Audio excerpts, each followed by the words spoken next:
कोई आए चाहे ना आए, अगर आपने दिल से, कर्जा हो गया, समस्या विकट हो गई, तकलीफ बढ़ गई, दुख बढ़ गया, आप शंकर भगवान के मंदिर में जाकर, ये जरूरी नहीं है कि आप सीहोर आए या कहीं जाएं, आप तो आपके घर के पास में जो शिव मंदिर हो उस मंदिर में एक लोटा जल चढ़ाना चालू कर दो, वो धीरे धीरे दुख काटना प्रारंभ कर देगा, काटेगा दुख।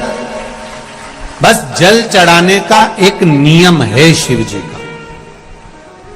शंकर भगवान को जो जल चढ़ाया जाता है दुख काटने के लिए, तकलीफ काटने के लिए, कष्ट मिटाने के लिए, तो एक नियम है शंकर भगवान का जल चढ़ाने का जो नियम है। जैसे ये गौल जलाधारी है, यहां से पानी गिरता है, ये शिवलिंग है। ये दो जो भगवान का पानी जहां बहकर जाता है ये गोल में से, तो यहां जो स्थान है ये सीधे भाग पर गणेश जी विराजमान है, लेफ्ट भाग में कार्तिकेय जी है, बीच में एक मोटी सी लाइन होती है जहां सुख सुंदरी है, ऊपर से जो बूंद बूंद पानी गिर रहा है वो शंकर भगवान की 5 लड़कियां हैं, जया, विषहरा, शामलीबारी, दौतली और देव। जहां गोल भाग है, जहां शिवलिंग रखा हुआ है, ये माता पार्वती जी का हस्त कमल है।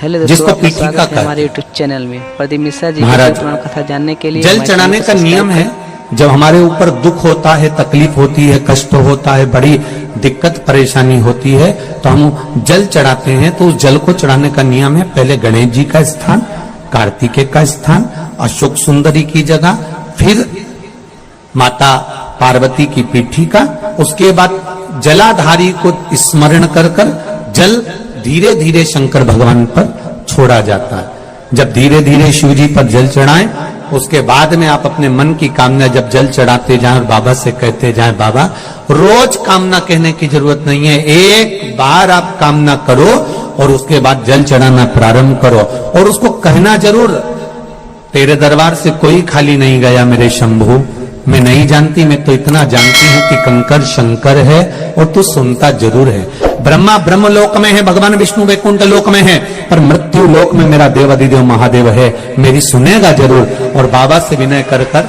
आप आइए। जल चढ़ाने का नियम, अगर दुख है, तकलीफ है, कष्ट है तो ऐसे चढ़ा दो, और अगर मन कर रहा है डायरेक्ट शिव जी पे चढ़ाना हो तो तुम्हारी मर्जी है, उसमें कोई मना नहीं। शिव तत्व किसको कहते हैं? शंकर का गुणगान, शिव का स्मरण, भगवान शंकर का मंत्र जाप किसको कहते हैं? ये वही समझ सकता है जिसके भीतर शिव समाया होगा। और एक विश्वास के साथ आप लोगों से कहना चाहूंगा, जितने लोग आस्था पर कथा सुन रहे हो, जितने फेसबुक यूट्यूब पर सुन रहे हो, और जितने लोग मालेगांव की ये पवित्र भूमि पर बैठकर कथा सुन रहे हो, आप दिल से उसकी कथा सुनना।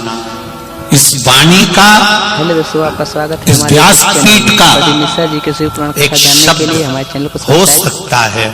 हॉस्पिटल में पड़ा हुआ कोई व्यक्ति, कर्जे में डूबा हुआ कोई व्यक्ति, गलत व्यसन में पड़ा हुआ कोई व्यक्ति को आपके द्वारा निकली हुई वाणी से भी बाहर निकाल सकता है। सब्सक्राइब करें हमारे चैनल मनोकामना पूर्ति उपाय को, बेल आइकन दबाएं ताकि आप अपडेटेड रहें हमारी हर एक वीडियो। जैसे उस माँ को कहा किसी ने, सियोर वाला महाराज कहता है एक बार चले तो जा शंकर जी के मंदिर में, उसने पत्र में लिखा।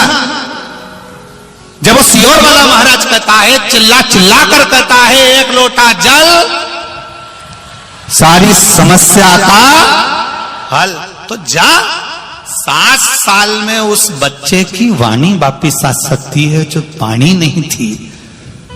जब वो वाणी मेरा महादेव दे सकता है, वो देखो उस माँ के चेहरे की खुशी, उस माँ के चेहरे की रौनकता, जिसका बेटा 7 साल बाद बोला हो, उसका आनंद देखिए कि कितना होगा,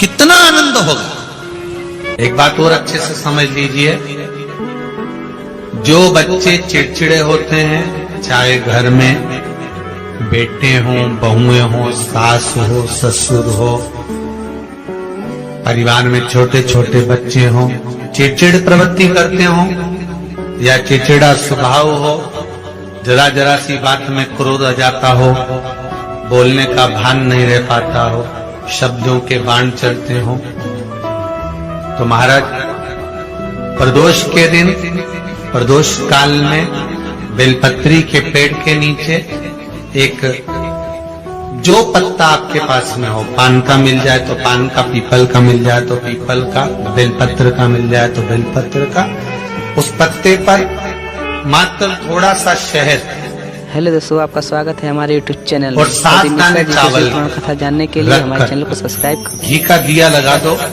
महाराज। मंदिर आज भी कोसों दूर है।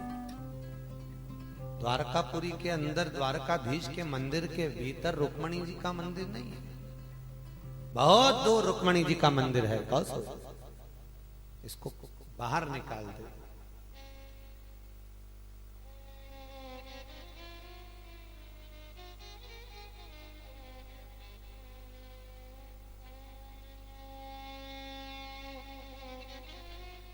और अगर नहीं भी दर्शन करे हो तो 27 दिसंबर से कथा है द्वारका में, श्रीमद् भागवत सुबोधनी।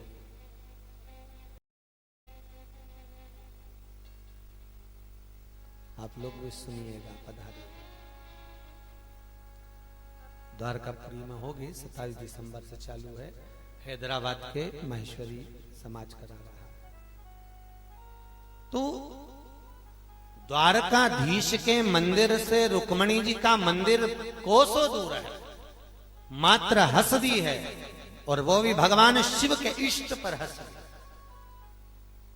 हमेशा याद रखो, कोई भजन करने वाला, कोई कीर्तन करने वाला, कोई स्मरण करने वाला, कोई दान करने वाला, कोई नाम जाप करने वाला, हर तरह के संत होते हैं जी, हर तरह के जोगी, हर तरह के सन्यासी, हर तरह के तपस्वी, हर तरह के साधक, हर तरह के उपासक, ना जाने कितने कितने तरह के होते हैं। कौन किस भाव में बैठकर तप कर रहा है, कौन किस भाव में बैठकर भजन कर रहा है, कौन किस भाव में बैठकर स्मरण कर रहा है। जरा विचार करिए, सनकादिक ऋषि मात्र बैठकर तप कर रहे थे और पितरों की कन्याओं के चलते समय उनके शरीर का लहंगा लग गया था, तो सनकादिक ऋषियों ने श्राप दे दिया था कि तुम्हें पृथ्वी पर जन्म लेना पड़ेगा। केवल लहंगा लगा, इसलिए शास्त्र कहते हैं, कथा सुनने अगर कोई बैठा हुआ है, प्रवचन सुनने बैठा है, कोई सत्संग सुनने बैठा है, कोई नाम जाप करने बैठा है, कोई स्मरण करने बैठा है, अगर हम निकल कर भी जा रहे हैं तो दूसरे को कष्ट देकर ना जाए, किसी को हमारा कपड़ा न लगे, किसी को हमारा पांव न लगे। क्यों? इतने सारे श्रोताओं में ना जाने कौन कौन से देवी देवता आकर बैठकर कथा का रसपान करते हैं, ना जाने कौन कौन कथा को श्रवण करते हैं। इसलिए हम चलते समय भी हमारा पांव किसी को ना लगे, चलते समय भी हमारा कपड़ा किसी को ना लगे, चलते समय भी हमारा वस्त्र किसी को ना लगे।